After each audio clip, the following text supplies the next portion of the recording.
depressions and anxieties are, we've seen people who come here and then who practice meditation able to heal. But what is required? We got to continue to have this regular practice. We just have to be in the practice. Just the way daily food is required, daily prana. If we believe daily prana is necessary, to whatever degree we believe it, then it's required. And so then daily meditation is necessary to create this beautiful, strong mind. I try to feel the breath. I consciously try to feel the breath and also try to feel that inner aliveness intermittently majority of the times while I'm working, while I'm dealing with my external vendors or the customers or within the company, my colleagues. I try to be with subtly, it will not be obvious when I'm in the meetings also. I just feel conscious breath and then feel that aliveness. That is giving me lightness. This is the first opportunity for me to do the meditation.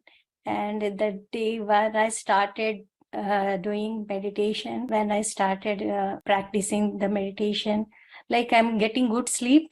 I'm not taking any medication for sleeping. Yeah, this is the big change for me. Practice diabetes and thyroid. I am a diabetes and thyroid consultant at a charitable trust. So I see how the patients feel and how troubled they are. So I could understand that now I should also instruct them in a similar manner. Otherwise, I become slightly aggressive when they don't follow my instructions about the diet and everything. And my journey to meditation started with when I had to go through some emergency surgery. And after that, it was like, my life changed 360 degree. Fully, it was like filled with physical challenges, mental challenges. But then I came to this 40-day program, and simultaneously I was reading all the books that Sir had suggested. I could really see the change in myself. All those small bits of scary thoughts that were coming in my mind, slowly they had no influence on me. Like whenever I used to go into that corner of my house and felt very miserable at that time, that thought did not really made any it was not significant for me. After meditation, I really could see that all these thoughts and all that memory that I had created was very blurred now. It did not affect me, and that was a big thing for me. And meditation has magically helped me to come out of it. Otherwise, I don't think I would have come out of it so courageously. That as a doctor, I am seeing so many patients just because they are non-vegetarian, and so I am promoting more meditation than more than meditation. Patients they found very drastical improvement in their lives.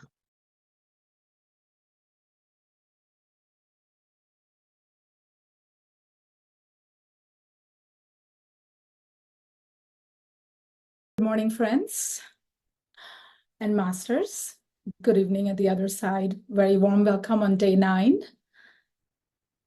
And as we saw yesterday, how stress is #1 reason for all the psychosomatic diseases, and how meditation improves our emotional, mental, and physical health. We have incredible speakers today and a great session plan. And we're going to learn about emptiness in depth so we can deepen our practice. Welcome again, and over to you, sir. Thank you. Yes. Happy morning, dear friends and masters. Great afternoon, wonderful evening.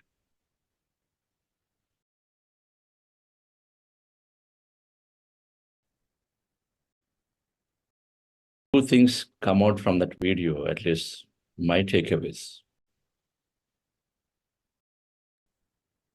No matter what those situations are, however difficult, I know how difficult it was for one of that master was speaking about, that surgery put me into all kinds of significant challenges. Mentally, it was so tough. When the meditation brought her out, Another medical doctor was talking about vegetarian diet.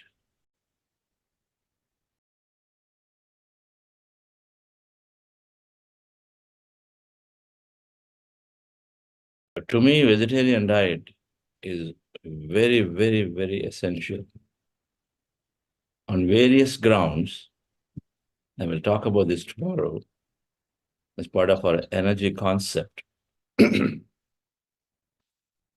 There's a one thing and one diet chain that we look for to maximize the benefit and effectiveness, and most importantly, to realize the true understanding of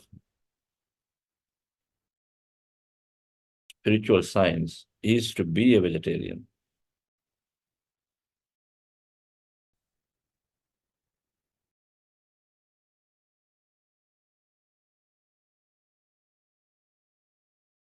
Problems need to be solved, and they'll come with understanding. And then part of understanding comes vegetarianism.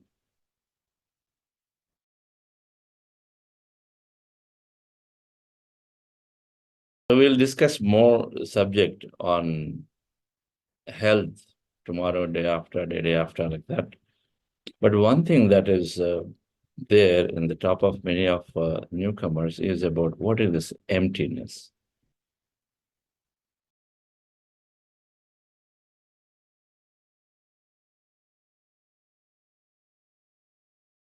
So when we are we are doing two things in this meditation. One is when we close our eyes, in any meditation practice, the sensory perceptions have to be withdrawn.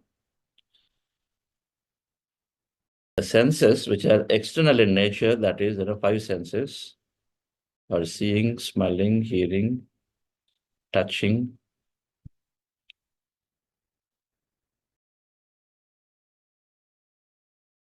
tasting, of course. All these sensory perceptions have to be withdrawn. That means our external world, our experience, we withdraw. The goal is to become something beyond matter, or rather try to experience to see what else is there beyond this body. One aspect of meditation is to empty the mind of thought, but that also requires the senses to be withdrawn, because senses all the time are driving up a lot of thought. When I look at here, I see a big light, and so automatically brings up and say, oh, how powerful this light is. So a lot of thought. So to empty the mind, to reduce the thought, we withdraw senses, natural. And then same way to lose the material experience, which is the second side of why meditation we do. And so we close our eyes, we withdraw our senses. So that means we are suddenly already disconnecting from the environment around, number one. Eyes are one of the biggest, basically more than 80% of the sensory inputs are coming from vision, seeing. And so we take that off. And then rest of them almost slowly proceed. Our music is there. So our ears, rather than listening to everything else, and we start listening to the music. So again, another big thing that cuts off the sensory input from environment. So eyes and ears, big thing.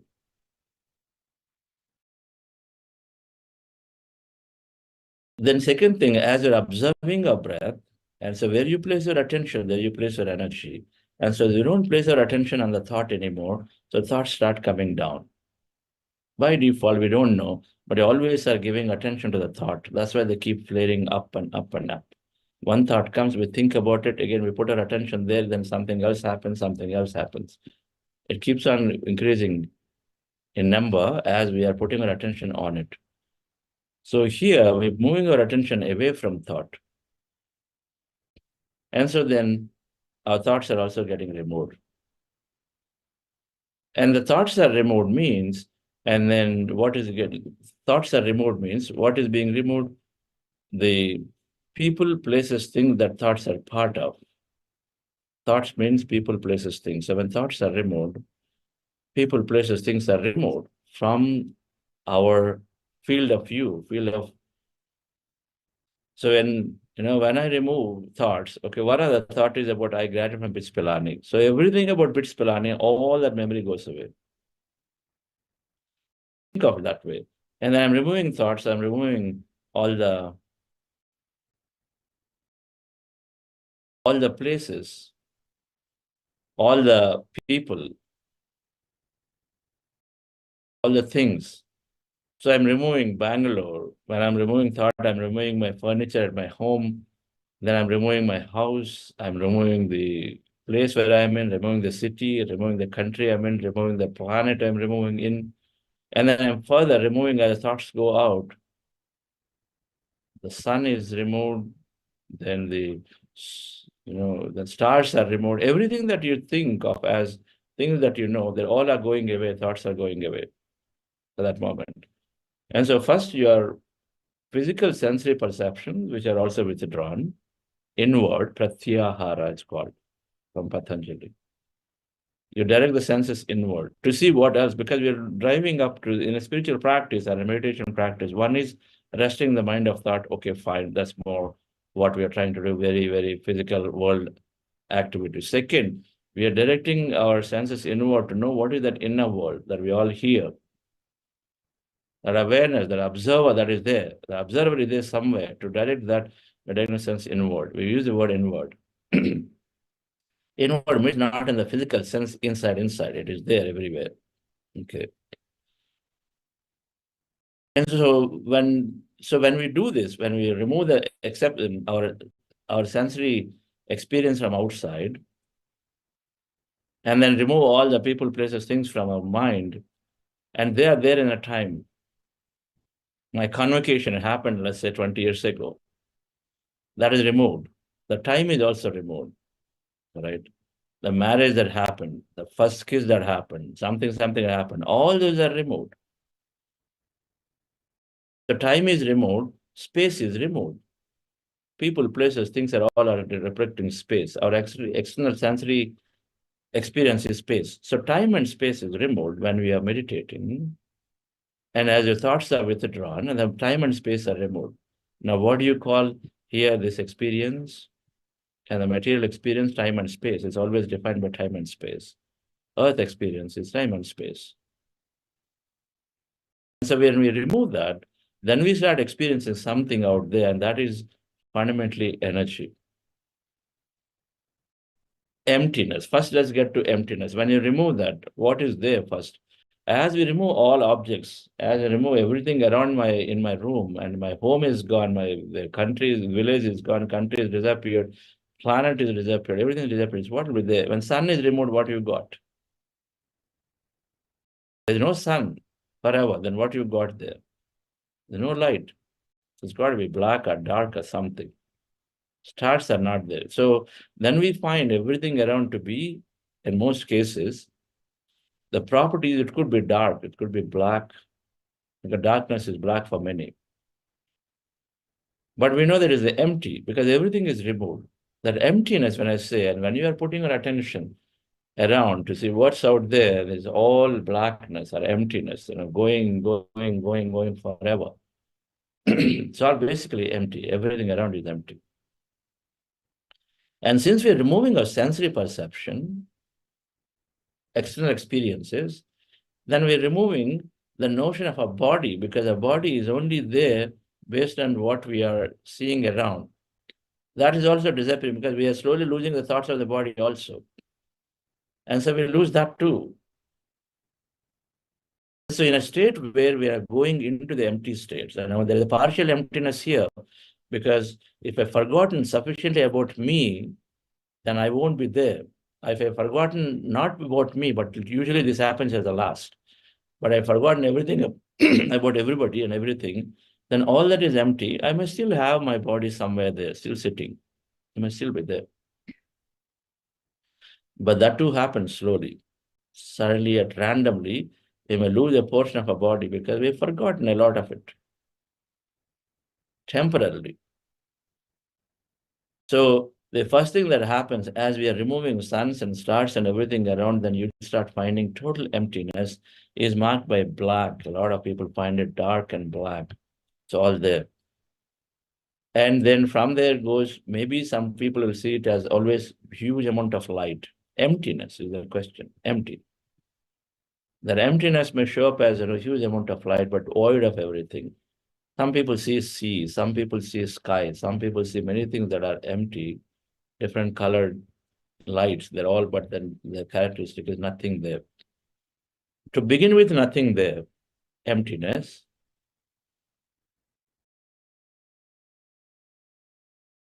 Now that emptiness is from quantum physics is what? Energy. All emptiness is filled with energy. Energy is frequency. Frequency is information. Every thought is frequency.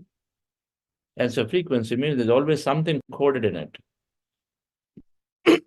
Do you know the mandalas that are there? All the mandalas that are there, what do you call them?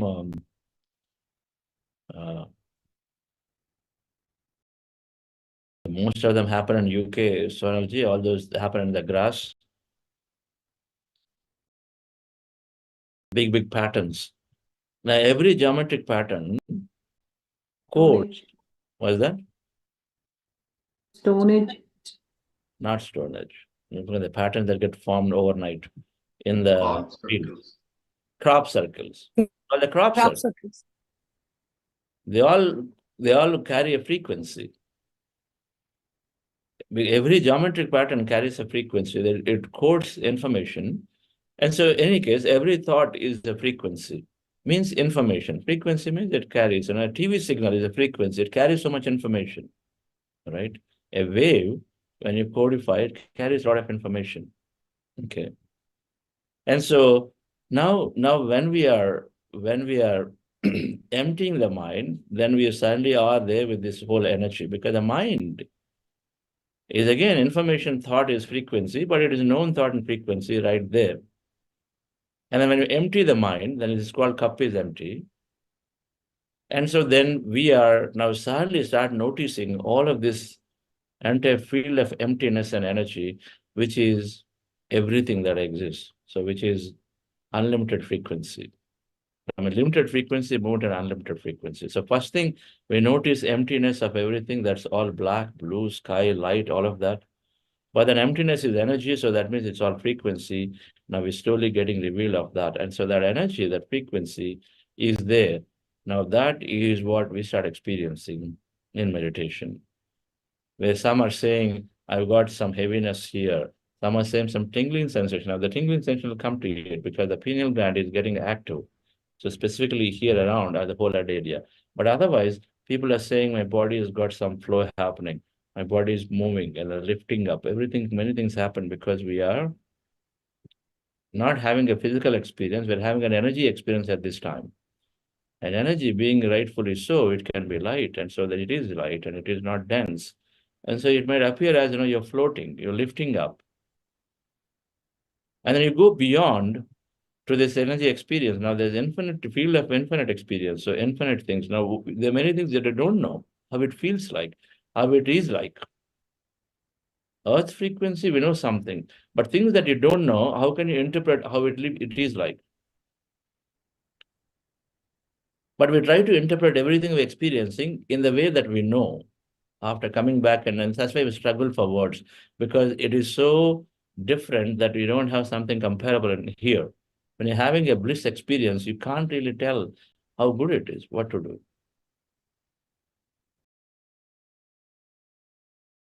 I'm tasting a very, very tasty, I'm eating a mango. I can't really tell beyond a point how great it is. I usually use the words great, out of the world, extraordinary, but that's where it stops.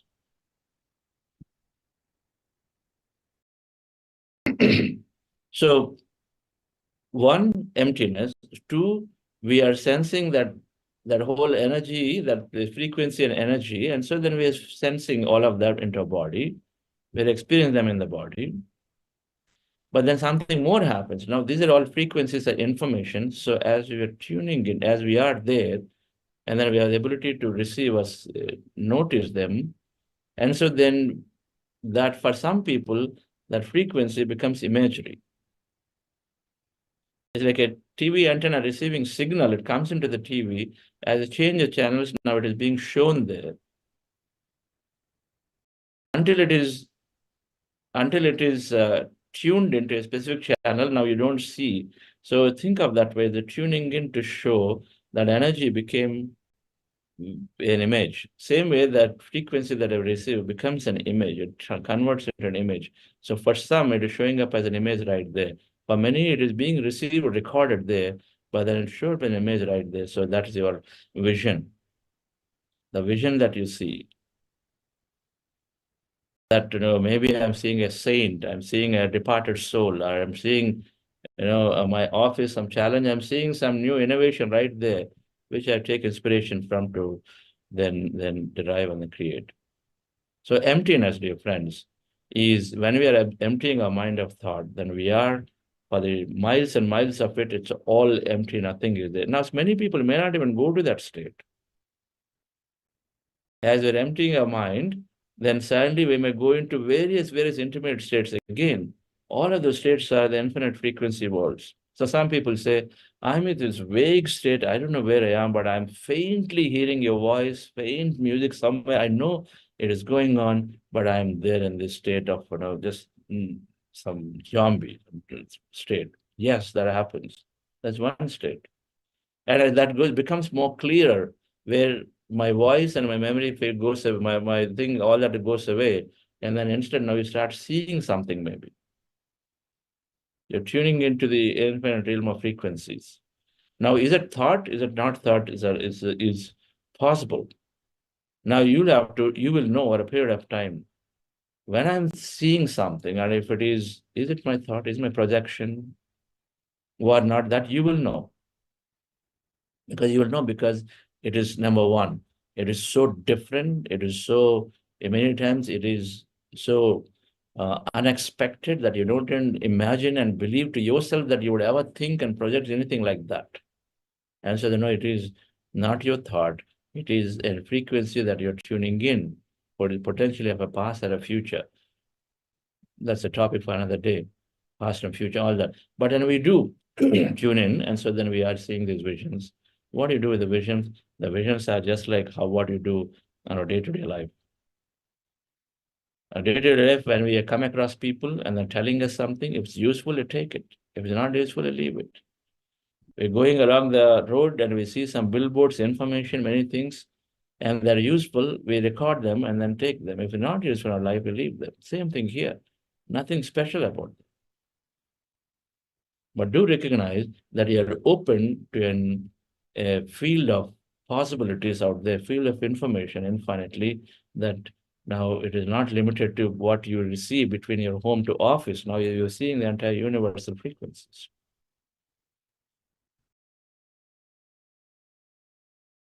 But from a purpose of meditation that we're doing here, of course, we're doing great rest of the mind, restful mind, and so then many things that are neuroscientifically speaking are already happening. All the unwanted thoughts are reducing. Many of the memories that are there suppressed are being pulled out for us to relive or resolve into. And so then we come to the terms with the childhood event. It comes out, and then we look into it and say, in a bigger understanding how minute it is, we let it go. That's where the information, the knowledge is important. They're asking you to read. The knowledge is important. I had to do an abortion forcefully. I did, for whatever reason. Many things happen, all kinds of stuff. Or something else has happened forcefully. But inside, I'm struggling to even do something like this. And we have to come to terms and we have to understand the big picture of what it is, how the life is created. That everything is for an experience. And then somewhere we have to come to terms with it, acceptance. Information is essential. The knowledge about the nature of personal reality is essential. So we say that read the books. When I read the book, Brian Weiss, Many Lives, Many Masters, it gave me so much clarity about this whole past future, that we're not simply just small bones and molecules. Then I went and read Dr. Newton, Dr. Hans Tannenbaum, and then Raymond Moody, and then they just keep building up. There's so much. And Dr. Ian Stevenson, scientifically talking and documenting so many cases of reincarnation. Can we deny it?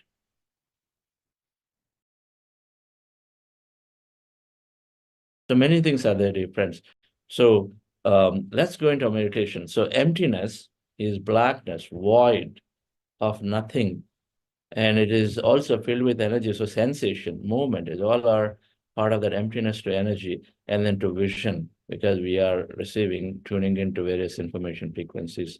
That is, for some it's translating.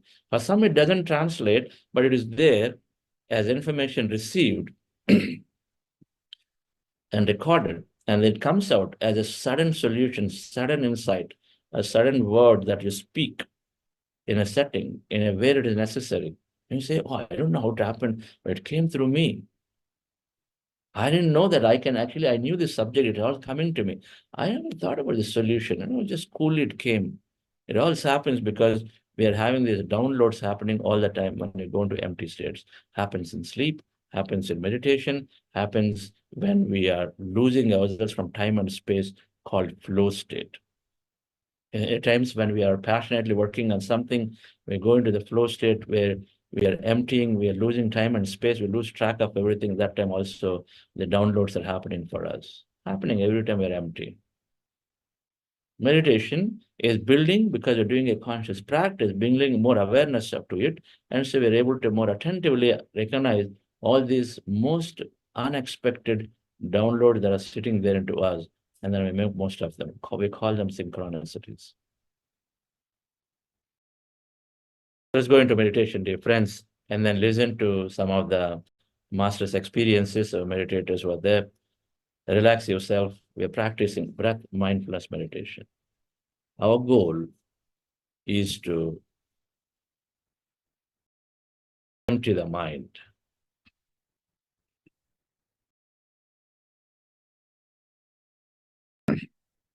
We do this by observing a natural breath with our eyes closed. You sit down as you see in the picture, feet crossed, fingers into fingers, hands in your lap. Close your eyes, remove your spectacles. Observe your normal, natural breath. When I observe the breath slowly, mind is becoming empty. And as the mind is empty, we experience emptiness and energy. And then be with it. Be a witness to all of it. Do not interpret and analyze. And in any case you have thought, you bring your attention back to the breath, start the process all over. This is called breath mindfulness meditation. This is where we spend maximum time in this meditation.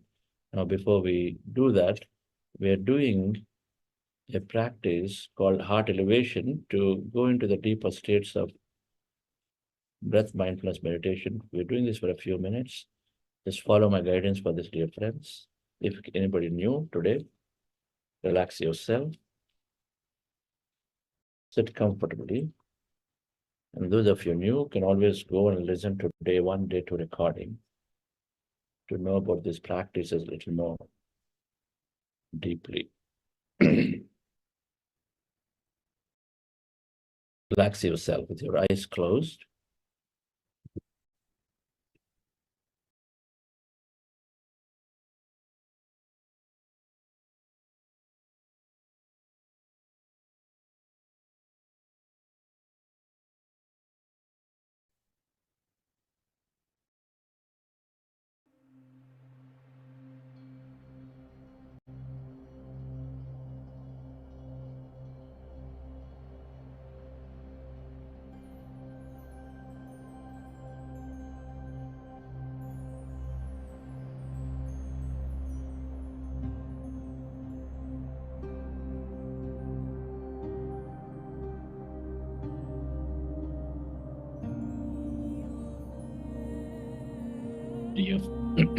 Dear friends, dear masters,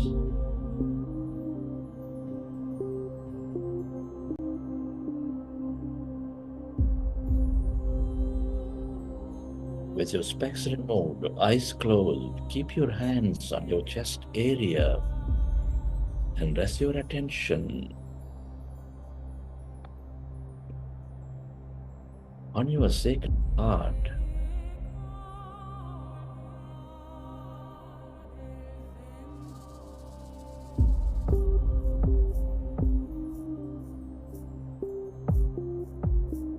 Can you feel your heart center? Feel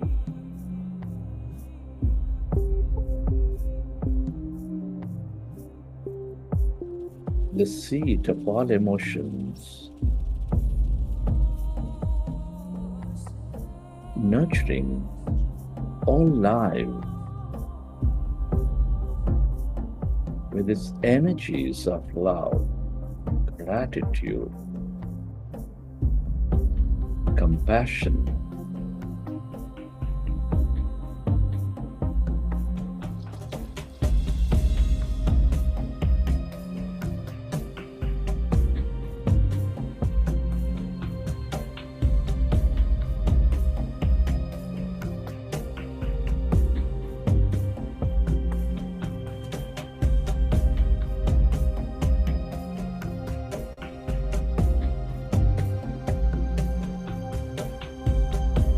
can you recollect an experience from your past, from your present, where you felt enormous love, gratitude, compassion?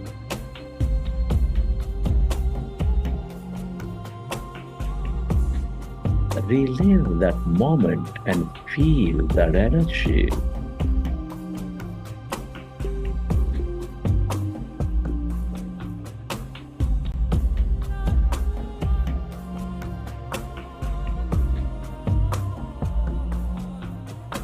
Relive that moment and feel that energy, and allow yourself to radiate that energy onto every corner of this planet Earth.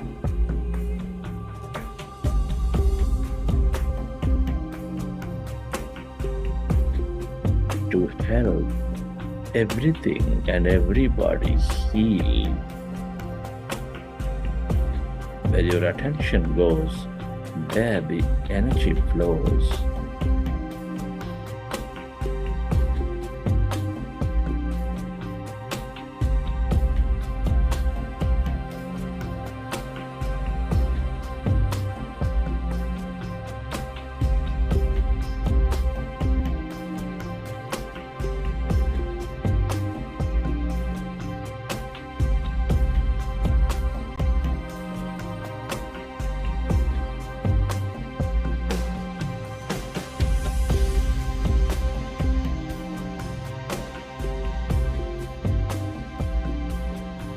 The more you experience love, compassion, gratitude, the more coherent you become, the more one you feel. We are all deeply interconnected aspects of energy in this field of quantum.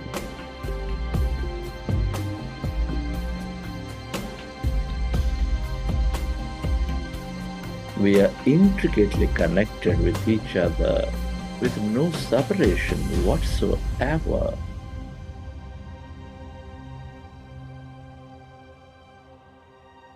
Love is the way, gratitude, compassion are all the way to become one again.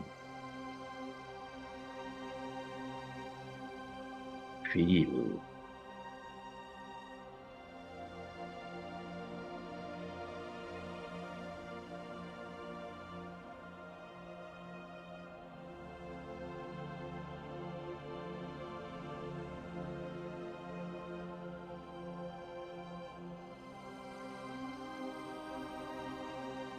And slowly, let's go into breath mindfulness meditation.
become aware of that emptiness, the blackness, where there's no body, where there's no thing.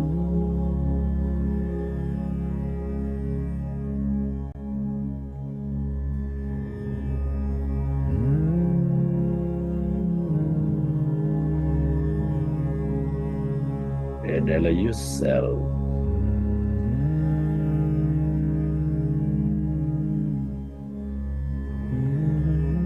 to experience that infinite depth of that emptiness spreading far and wide.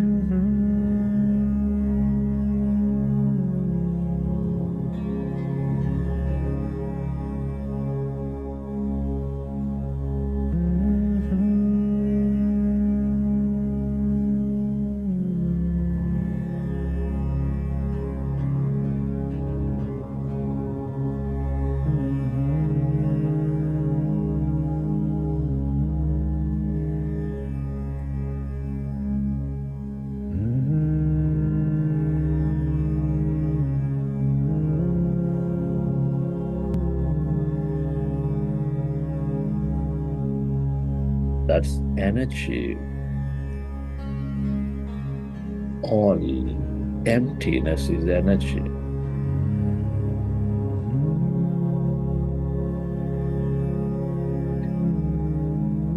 The quantum energy field of infinite possibilities, the field of limitless wisdom.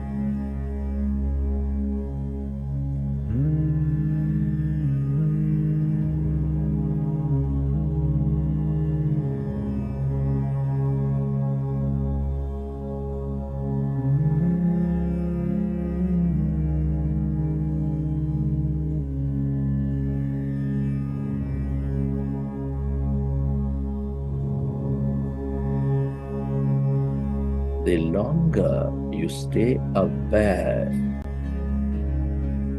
of this emptiness, this void,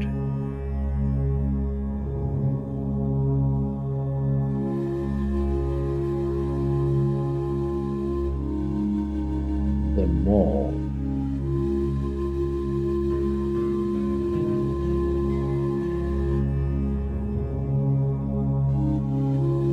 understanding we become.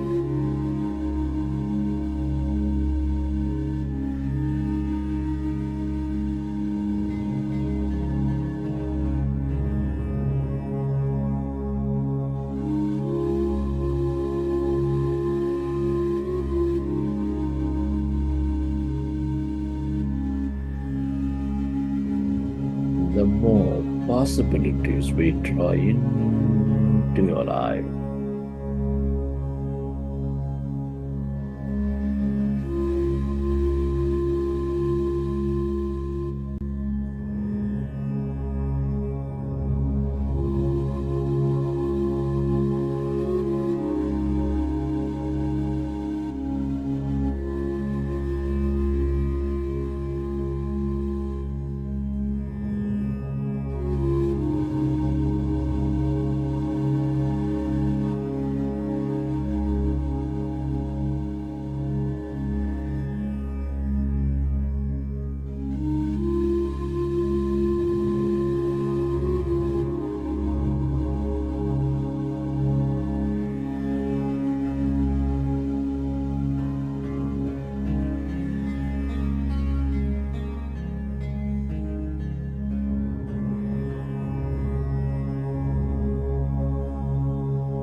Stay aware of that emptiness, that energy.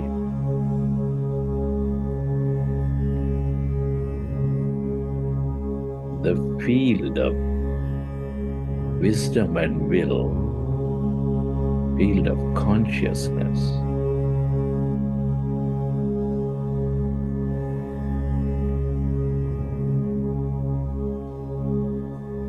The more you are with it, the more you become of it.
Allow yourself to merge into the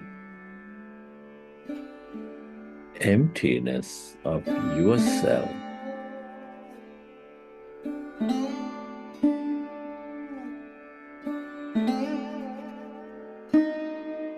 This is your greater mind.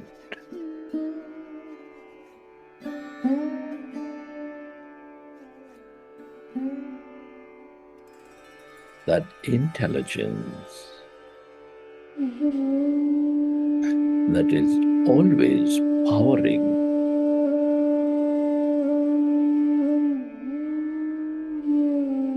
everything.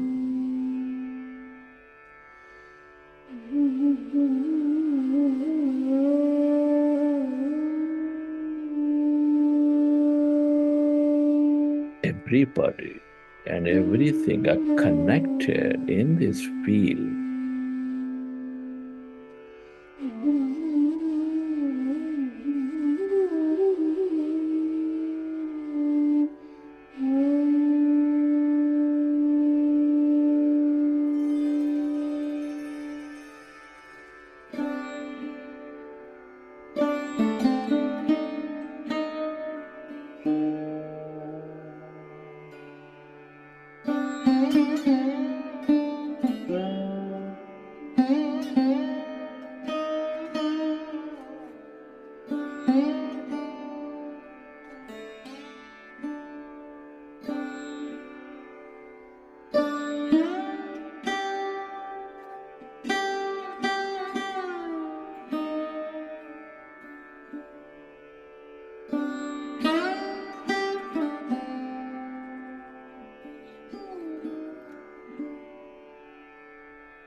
Recollect your experiences from the session.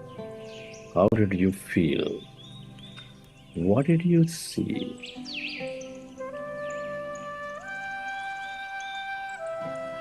And whenever you're ready, you can keep your hands on your eyes for 5 seconds, and then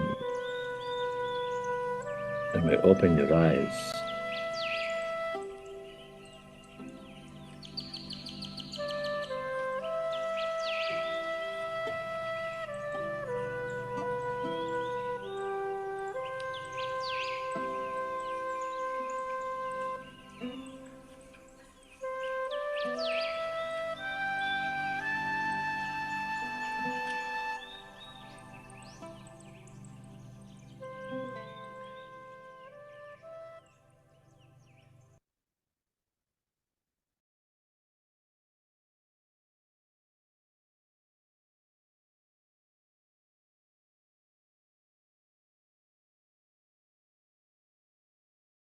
Okay, dear friends.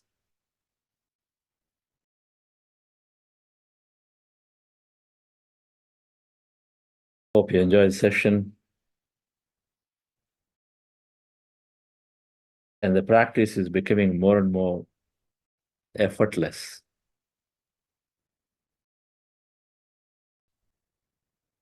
It sure will become effortless if you try it regularly. It has to form in the brain. The circuit has to form. If you do one day and then 2 days later come back, again 2 days come back, continues to become a little challenging because the thoughts come and then you're trying to bring it back again and again. Not giving the chance for the brain to form a thicker circuit regularly. Doing it for 3-4 weeks is essential, at least to make it simple, make it, you feel like, okay, it's easy to do, and then I can sit down. Yes, Sonal ji. Yes, sir. Please go ahead. Can you listen to the experiences? Sure.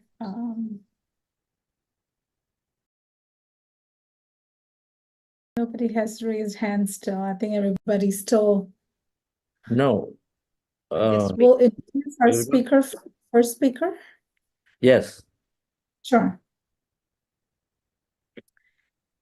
Friends, hope you enjoyed the session. We have incredible speakers today, starting with our first one. Mr. Nilanjan Bardhan serves as a project manager within the engineering division at a prestigious multinational bank. Residing in Pune, he embarked on his meditation journey through the inaugural 40-day program led by Buddha's CEO 4 years ago, marking a pivotal moment in his life.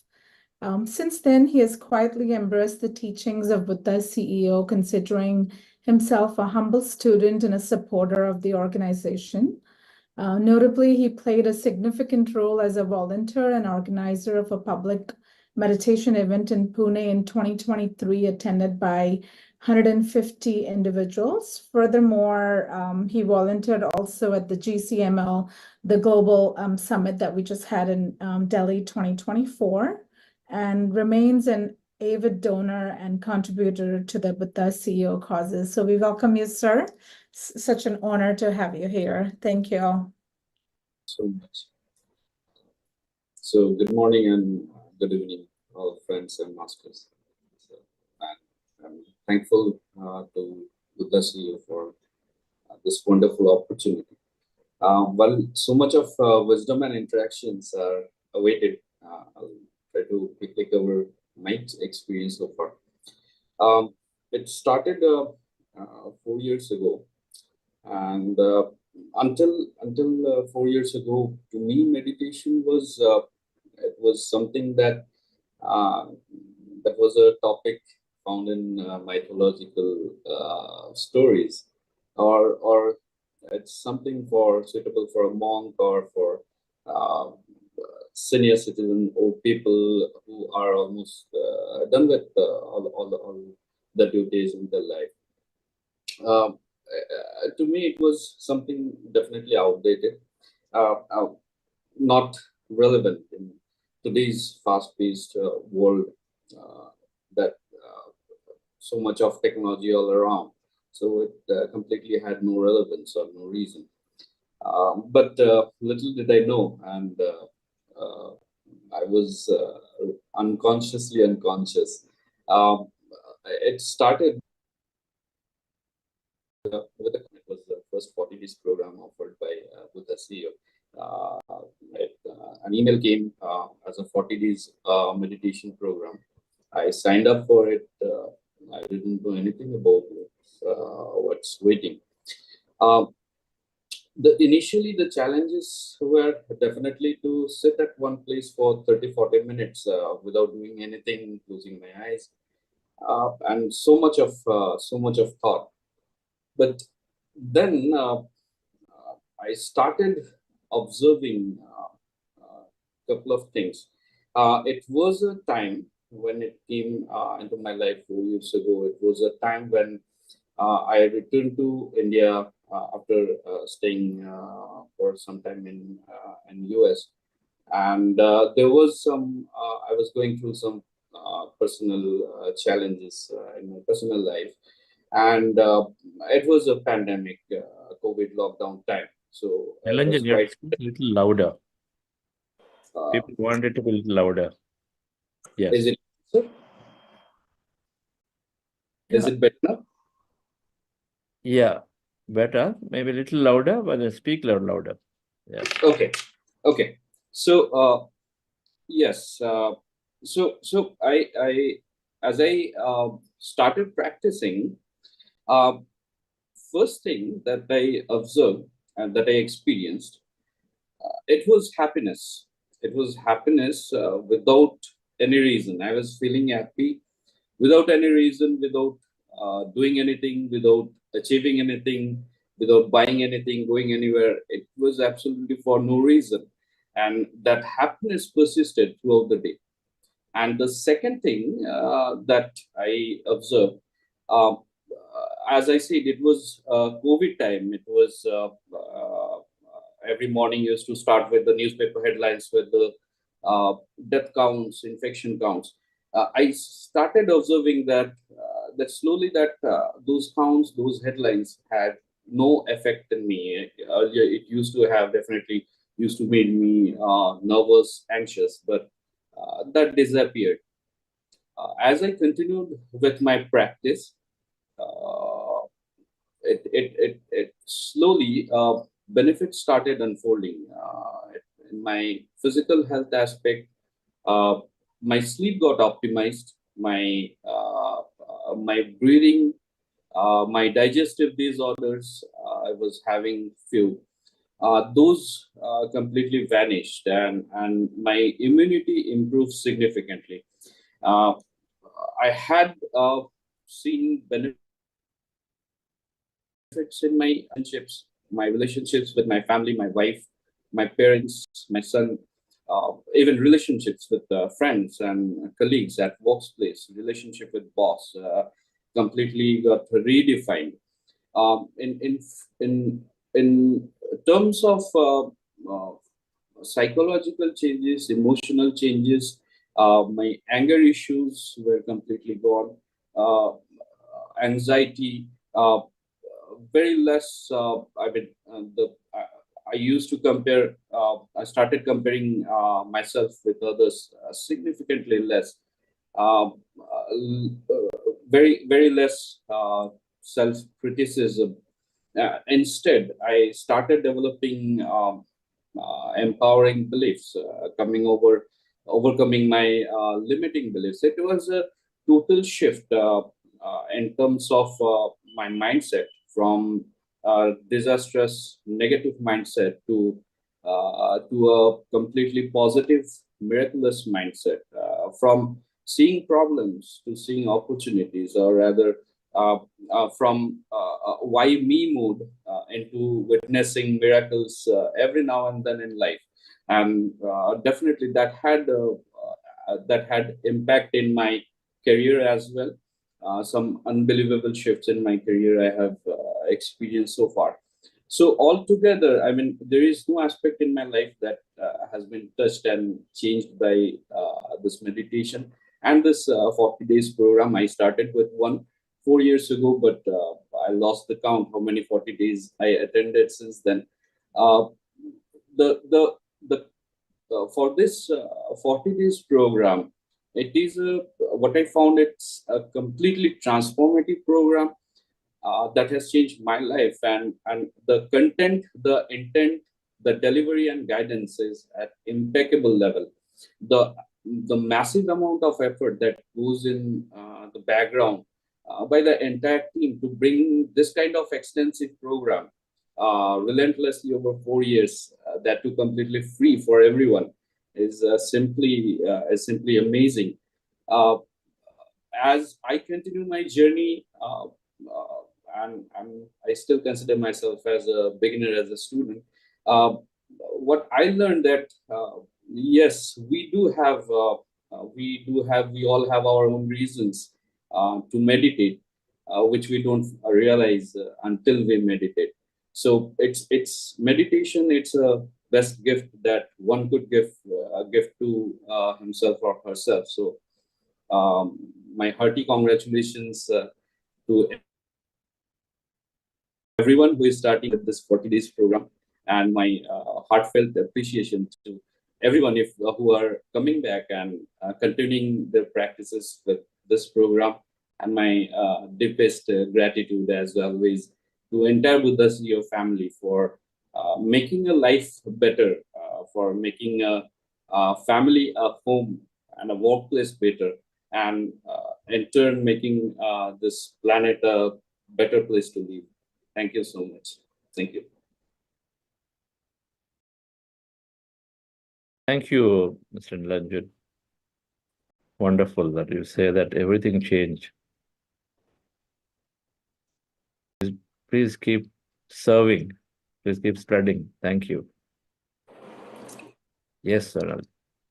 Thank you, sir. It was wonderful to hear from you. Our next speaker for this morning is Miss Aruna Lamba. She's here from St. Louis, wonderful clinical pharmacist working in healthcare for past more than 16 years, and has been involved in spiritual services here at the Sai Center, and does, helps out with the meditation services here with Buddha CEO. So we welcome you, Arunaji. Over to you. Thank you.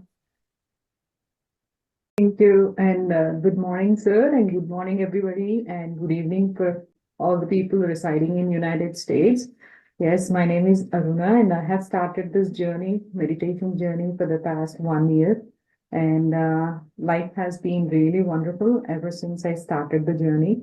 So I can say that I was also a victim of a loop of thinking and feeling. So what happens is we constantly get worried about a lot of things, small things in life. So for the past couple of years, I haven't been able to be happy with myself, and also always being stressful. So once I started doing meditation, a lot of things happened in my physical body. Like I can see that I have my sleep pattern changed, and I have a lot of focus. I'm able to do a lot of things, and also I have increased my passion for reading, because what I love most about the meditation is the science behind how it helps you with your mind and controlling your thoughts.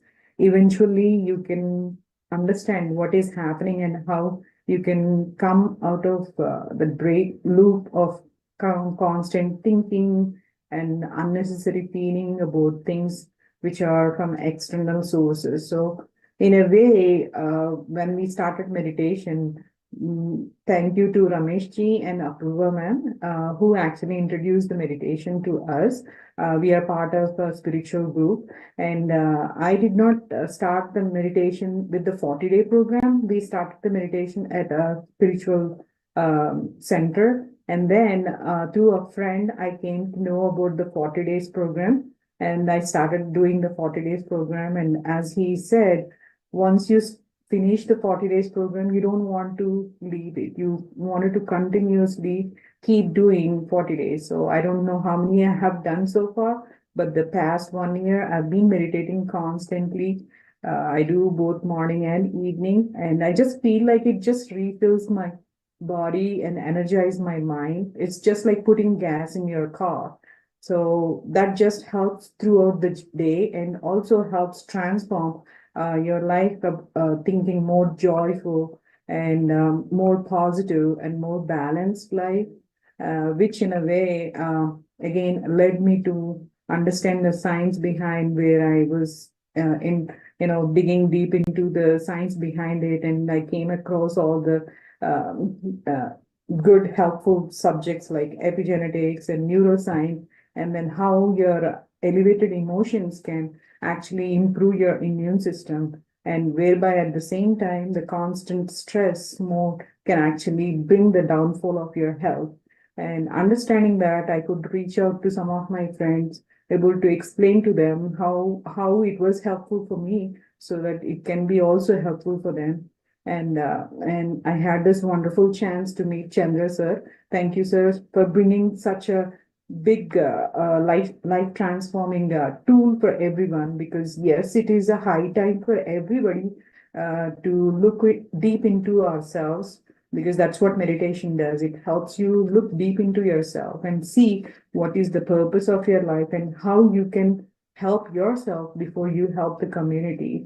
And Vani madam, Chandra sir, helped me understand. I think you can also help others, and made me join the coach program. And then I'm so grateful, because I think more than teaching anybody, we learn a lot.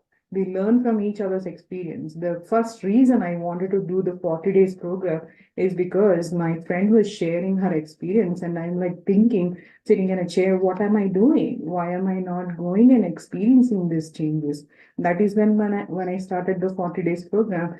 It was like a life changing. It's a game changer. And it helped me. As I said, I used to have irregular sleep, and now I can sleep 4 or 5 hours, deep sleep, without even having any problem. And then I was preparing for an exam around that 40-day program. So I started writing my vision board, and I wanted to make sure if this, like kind of experimenting on myself, which came out good, because I could see that I was able to clear the exam. I was able to take care of the kids and be able to be more patient with them. And in the healthcare industry, it is constantly stressful. In that stressful moment, I was able to bring more joy into the co-workers and help them understand how important it is to breathe. And because most of the time, unknowingly, we spend a lot of time with our employees rather than with our family members. So it is very important to have a healthy environment in the place where you work. So this helped me to bring the positive approach in the work environment, at the same time bringing a different perspective of life. It is okay to be how things are. You don't have to fix anything. You don't have to constantly be worried about anything. You don't have to carry the baggage of like, it is very hard day, or it is a very stressful life.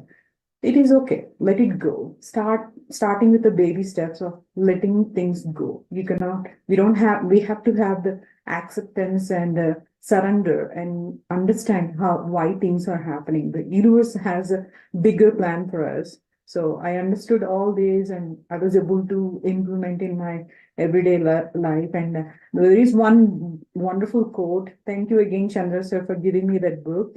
In Patriji's books, Answers from Patriji. He said, life before meditation and after meditation is like a larva transforming into a butterfly. So yes, I was a larva, and I am thinking that I'm butterfly, and I know it's a long work in progress, a long work to go.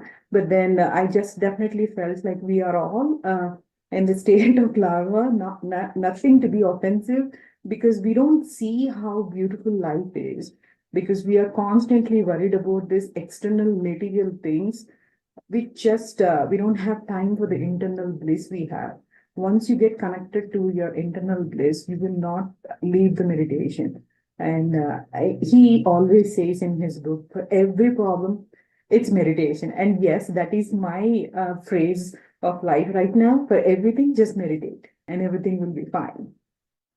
And thank you for giving me this opportunity.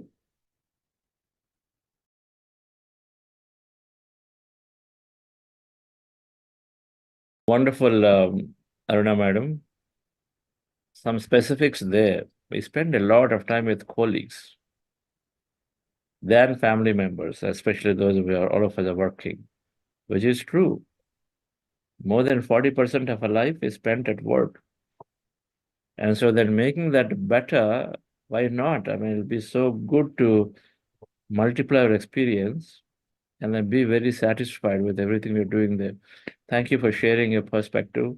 Wonderful. Please continue that phenomenal work you're doing there in whichever way that, convincing impressively with science helps for people to explore. Thank you. So we are at 7:35. I think we have one more master lined up, so we'll take another 5-6 minutes before we conclude the session formally. Yes, Solanji. Yes, thank you, Aruna ma'am. It was wonderful to hear from you. And Sunil sir, we'll get back to you. You had your hand raised up. We still have one more speaker before we come to you. So the next speaker for today is Mr. Hari Vangaturi. He's from Los Angeles. He's been here for past 14 years with his wife and 2 children. He has been in technology industry for past 19 years. And manager at the Fortune 500 company.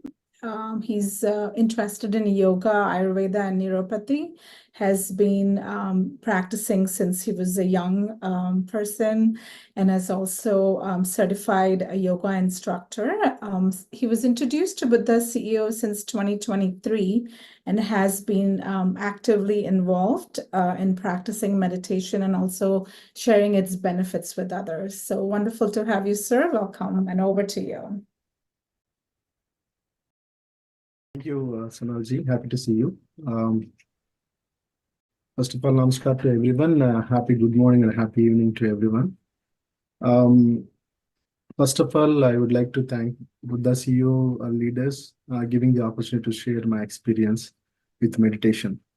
As mentioned, I have been interested in yoga, meditation, not in childhood. I am not that much aware of it, particularly yoga and also Ayurveda. Somehow I was inclined to that area.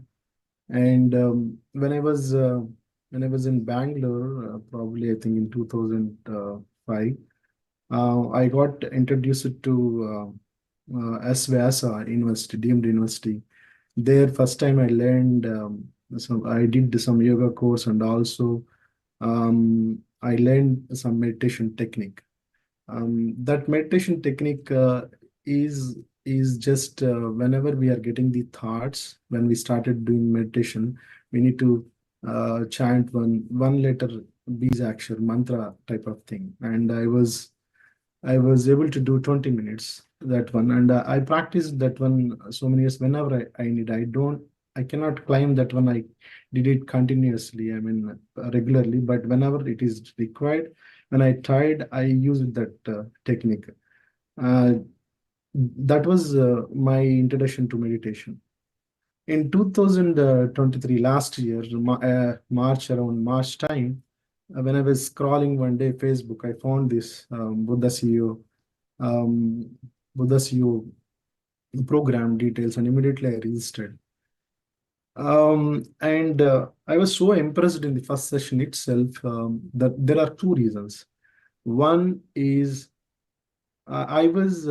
one is this technique is also Anapanasati technique is also similar technique whatever I learned. Only thing is I need to replace that one letter chanting with breath. Okay, so it is simple. I think this is the simplest meditation one can learn anywhere.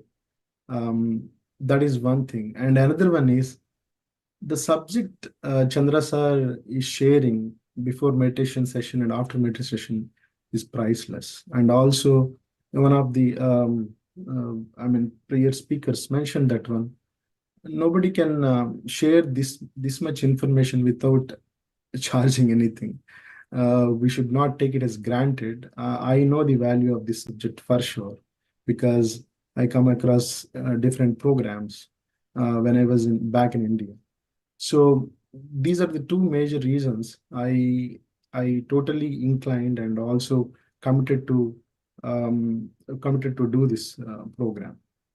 And recently, I registered for the professional course program also here as coach program, and I learned a lot of advanced subjects here, and also the main advantage what I get with this program is I learned to do the meditation for long time, not 20 minutes, and that helps to calm down our mind, and also a lot of scientific knowledge. Most of the programs we go and learn the meditation technique, that's it, but really what is the background of that one, nobody teaches that one. But here very elaborately we are getting the knowledge, and also not only that, different dimensions of life, how to deal the life in proper way, that also we are getting. That is the best benefit of being in this program. And also I even though I have been practicing meditation and all this yoga, because of the life sometimes it throws curved balls, right? Particularly in pandemic time, I got into some very financial investment commitments, and also high levels of stress because of the lot of attrition in my team. The team I built 2 members to 60 members. 85% people left from my team because of the attrition. So at that time, I have gone through a lot of stress and irregular sleeps and all those things. Because of that, I got into cyclic thinking. Cyclic thinking means same thing repeatedly. And also worrying factor also increased.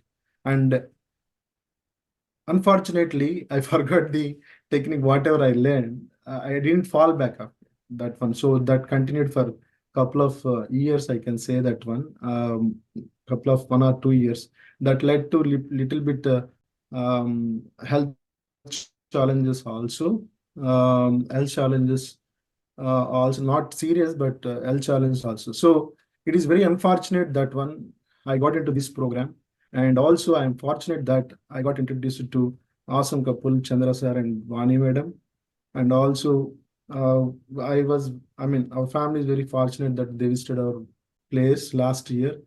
And more interestingly, last month, I attended the advanced meditation retreat 5 days program. That program is amazing.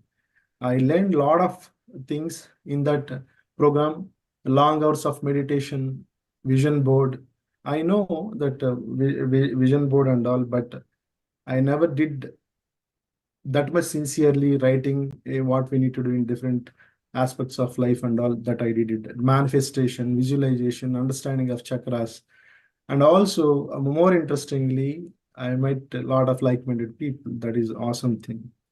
And book reading. I have the habit of reading books, but here the book list what this program shared is amazing.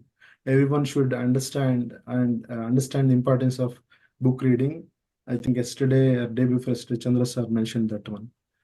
And in my view, in this, I think 300 plus members are there in this session. Everyone is not fighting for bread and butter, but everyone has not having a peace of mind, because nowadays the way we are thinking because of the society and all is different. Like comparison, and also worrying factor.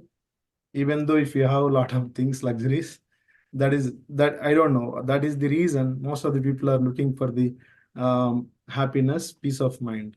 The best tool, best thing is meditation. And if you promote this meditation to a lot of people, that itself, particularly children, that itself is building the good society, in my view. Coming to in my office work, basically I have a lot of patience, and I'm good in conflict resolution. I'm more accountable. But after getting into this program, those levels of those attributes increased, actually. That is very good. And also what we need to realize, I think somewhere I was listening Chandra sir in one of the video, very good points. Nowadays everyone is getting health challenges because of 3 or 4 factors. One is not feeling happy, even though we have everything whatever it is required, and also not utilizing our potential, full potential. We have this much potential. That is happening with me. I have more potential, but I'm not utilizing that one.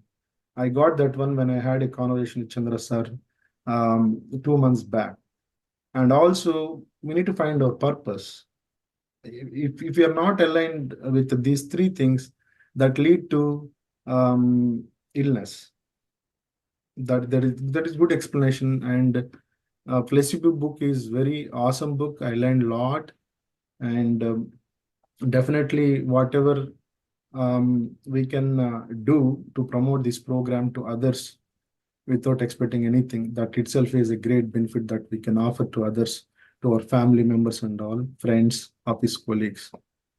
I think I shared too much. Thank you. Thanks for giving the opportunity. Thank you. So how are you?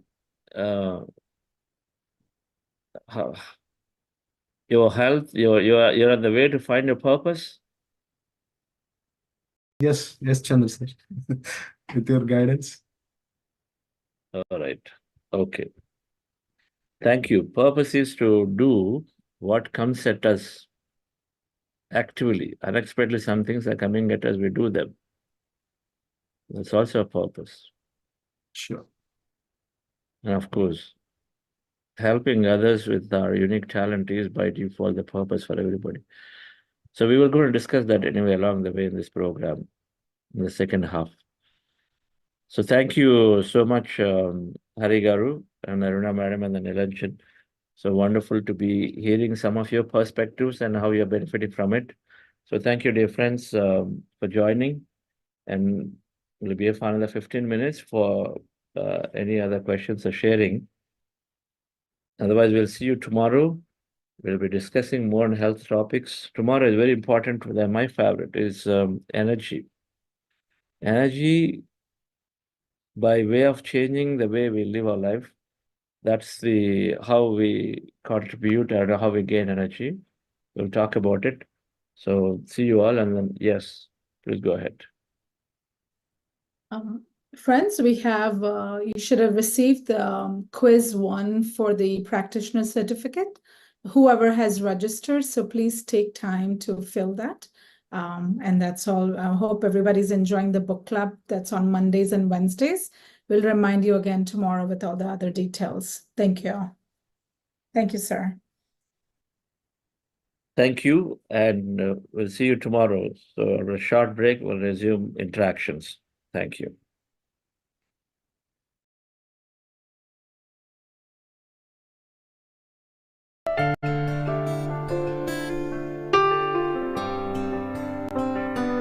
Gratitude before me, gratitude behind me, gratitude to the left of me, gratitude to the right of me, gratitude above me, gratitude below me, gratitude within me, gratitude all around me. I'm so grateful. I'm so grateful. I'm so grateful. so grateful. I'm so grateful. I'm so grateful. I'm so grateful. I'm so grateful. Gratitude before me, gratitude behind me, gratitude to the left of me, gratitude to the right of me, gratitude above me, gratitude below me, gratitude within me, gratitude all Yes. around me. I'm so We have Sunil, sir. If you Baljit, wanna, let's have Baljit first. okay. Go ahead, Baljit, please. Good evening, sir. Can you hear me? Yes, Yes. Okay. Just wanted to share my experience today. It was a little different, and I thought it's be good if I share it. Usually, I feel a lot of energy when I meditate, but today, my body swayed. It usually does, but today I felt like a leaf. It was like there was no weight. And the second time, I felt like something jumped out of me, like a small leap, and then it came right back. But then I think I got carried away, and then after that, I couldn't focus. Okay. I thought I'll just share. Yes, that's great. The lightness is your energy body experience, pranamaya kosha experience. Something jumping out is what we call the astral body experience, potentially. There are many, many reasons. But astral body, which is a sukshma sharir, it happens, it wants to travel, something that travels in the dream, in the night, in the sleep. We travel all over different places and come back. And it's happening all the time in the dream. So this is sometimes you physically experience separation. You sensually experience separation, and then it goes and then comes back. So it does, when the body is sufficiently energized, and so then it does happen. Okay. And but when does it happen? It can happen randomly. So it's not in our control. Please continue. Thank you, sir. Thank you, ma'am. Sunil, sir, if you wanna, yeah, please. Hello, sir. Morning. Hi, all. Good morning. Hello. So I have a doubt. Is food habit affect our thoughts? That's my first question. And I'm a non-vegetarian. So these days I feel to eat more non-vegetarian. So I need some suggestion for how I need to avoid it. Habits affect our thought. Yes, absolutely. And so more so when we are thinking more of that we are the body, and then we have to have food and sleep and all of that for survival. And vegetarian food is the way to be. For various reasons, the non-vegetarian food has so much of, when animals are killed, so much of pain and agony they go through. And they release many, many chemicals, poisonous chemicals, if you will, and they all go into that emotional thing. And everything is energy, you have to understand that, and all of that goes into it that we eat.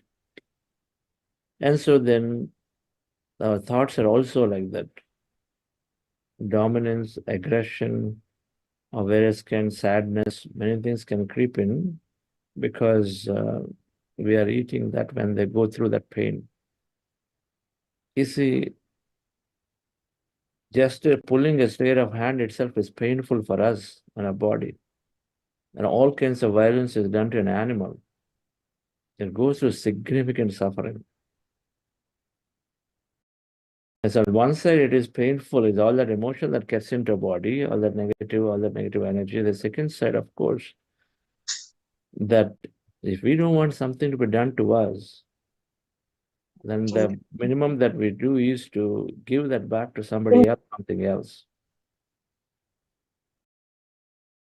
Do not do unto others what you do not want to be done to you, or do unto others what you want to be done to you. So this is ground of natural principles, and so your meditation will help you, or a period of time will help you to slowly go away from it. But how do we do? Many have done, like I have done many. When I came into meditation, before that I used to eat 5 times a week non-veg. When I came into meditation after a couple of months, I recognized that this is something on the most compassionate grounds. I just didn't feel that I must eat and continue. I stopped. Many are taking a 40-day challenge. We say that you take a challenge during this program and see what happens, right? That's what Lawrence did. She came in and she said, okay, vegetarian is good. Let me try. And then she tried French National a lot of times. We thought that it's impossible to even stay. But then she tried and then she felt light in her body. Many things happened in 40 days. She decided to be that way forever. So you can try that for the next 35 days, become a vegetarian, and then see the lightness, see the sharpness in the mind, lightness in the body. And the most importantly, the satisfaction of giving lives back to many animals. An average human being is eating about 8,000 large animals. Those are eating non-vegetarian food in the lifetime. 8,000 lives saved. Forget about the countless fish that get saved when I become vegetarian. So that's what we do. We make a resolution and then be in it. It increases your willpower while you're significantly contributing to the world. Thank you.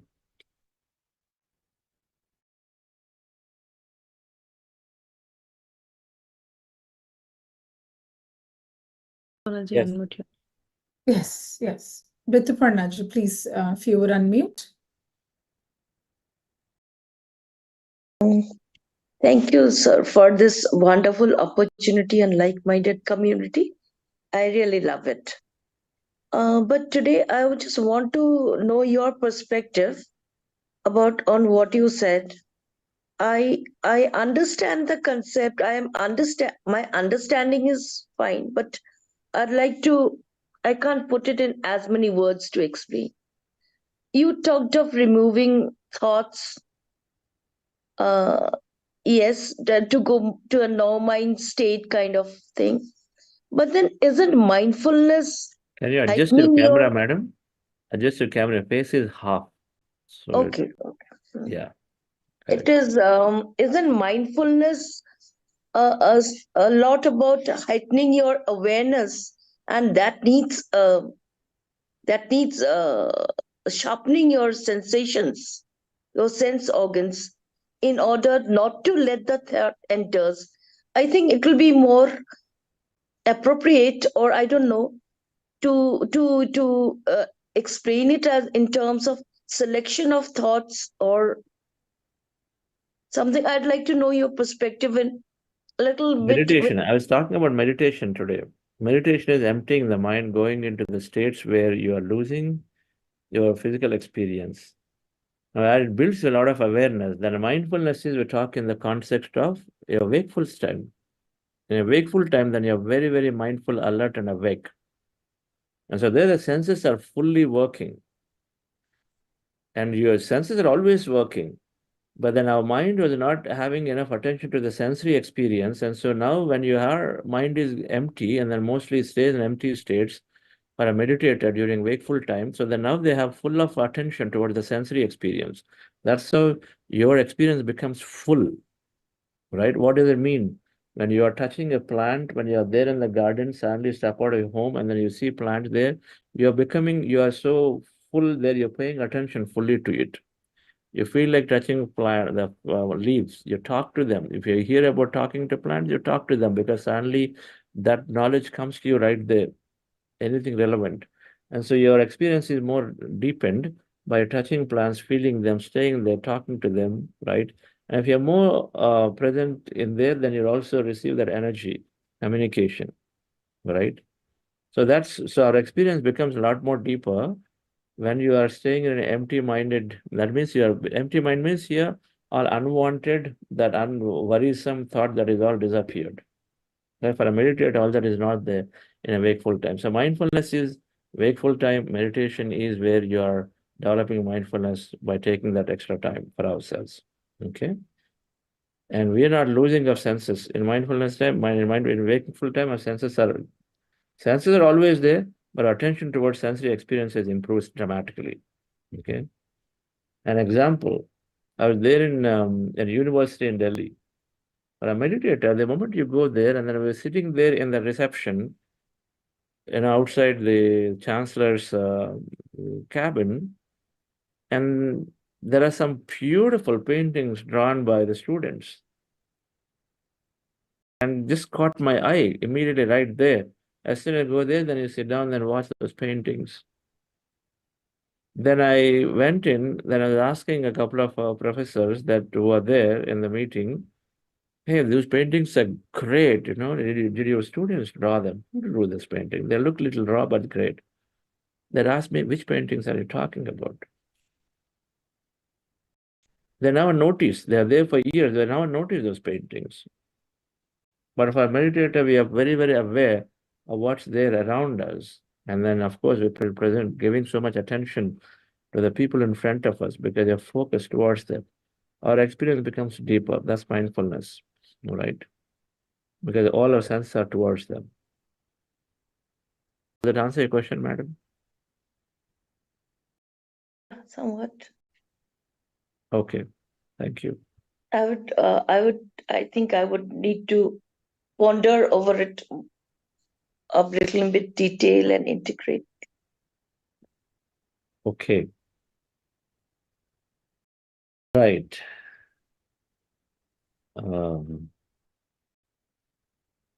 Baljit, now that you are said, I would like you to share your experience of that experience that you said you crossed over. Past life. Yeah, the past life, the truck thingy that you're always afraid of trucks. Yeah. So how to start? Like, I'm always very afraid on the freeways when there are, people who live in here, they know big trucks, freight liners, going next to it, even if, there's enough room. And this fear was like not normal. Everybody gets a little bit nervous next to those trucks, but I was always extremely scared. Like, when my husband is even driving, I will close my eyes. So that was one. And if there's only 2 lanes, if there's construction zone, then I will stay behind it. Even the truck is very slow until I find a passing lane. Only then I will try to cross it. So, and the second thing was my in water. I tried to learn swimming many, many times. And recently also in October when I went there, and I'm okay in water, but when I float, I can't stand. I don't bring my knees to my chest. And then I tried to stand up without doing it. So then I had a feeling like I'm going to drown. So I always needed something to hold on to. Even one day, 2 my instructors, one stood and they say, okay, come float to me. And then the other one said, okay, I'll bring your knees to your chest. And my knees stiffened. They froze. I just couldn't do it. And I was getting very frustrated. I said, I don't know what's going on with me. Every day I'll go there and say, oh, I'll do it today. I mean, we are in 4 feet water. It's not a lot. And every day I'll come home and I'm a little more frustrated, like why I can't learn this, why it's so hard for me. So in January, one day, usually I wake up very early in the morning, 3 o'clock to do my meditation. And because I had like 4 or 5 hours sleep before that. And then after meditation, I always have so much energy. And then I want to sleep after that for maybe a couple of hours. And usually that sleep is very, very deep sleep for me. So in January, one morning, after my meditation, I went to sleep and I had this dream. I am not like it. I don't know. I'm in America.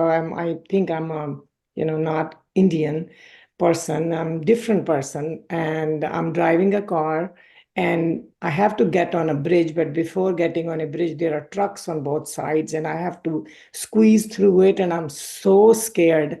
I do that, and then I have to get on the bridge. But as you get on the bridge, I think the road goes like this.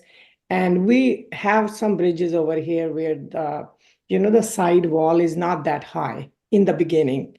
So as I'm getting on there, I'm just telling myself, because I was trying to speed up a little bit so I can create a distance between me and the truck so I don't have to deal with them.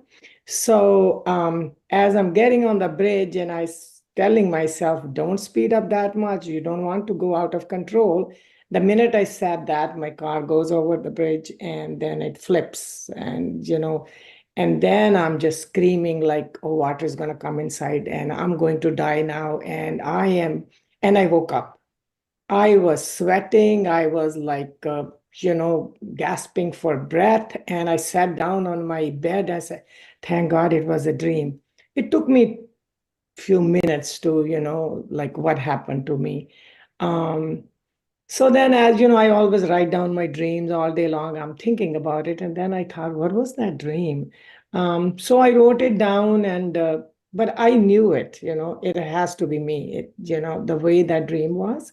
But then I noticed like a month is gone. And one day I was driving by the truck and I said, oops, what happened? I didn't even feel like it was there. I drove in my lane and I was very comfortable.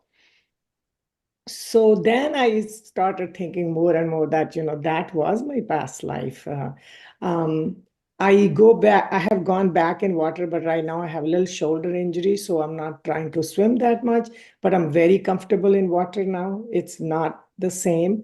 Like I mentioned last time, even my son said, Mom, how you know it was you?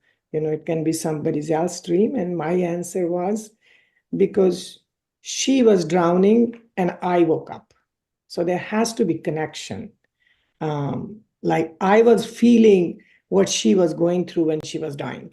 So I'm 100% sure that was like me. And that's where these two fears came from. So I think sometimes when, many lives, many masters, in that also, when you face what happened, and you can get over your fears. So that's great. Yes, when you know what is the reason for it, then you know that, oh, it's that event. It's probably what is causing me. Let go of it. When you don't know, then you don't know. You just have to release that fear, that memory with a higher understanding now, right? Yeah. A simple understanding. So thanks for sharing. Many a time these healings are happening through dreams, and the dreams become more clearer and clearer for meditators. And so you're able to make out what that is. Otherwise, it'll remain like a scary dream for many. When the meditation is not, it's all jumbled up. It's all jumbled up from this field that we're receiving. And the dreams become more clearer, so then we're able to remember, to understand, decipher, and go forward. And then so is the case, the meditation experience we receive, they are like dreamlike, and then they are happening more faster, more often, making us to look into them. Thank you all. We'll see you tomorrow. Thank you. Thank you, sir.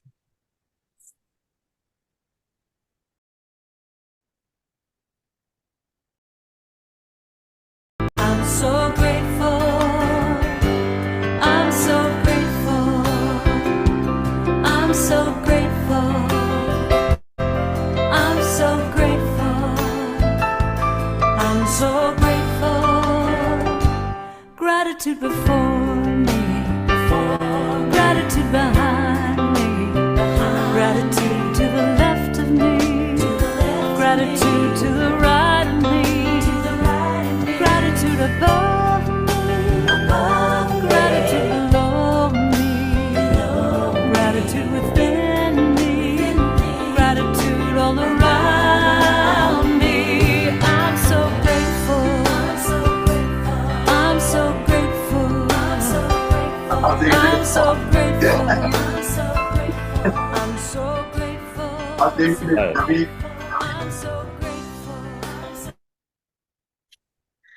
Thank you, friends. Have a wonderful rest of the day, and we'll see you tomorrow.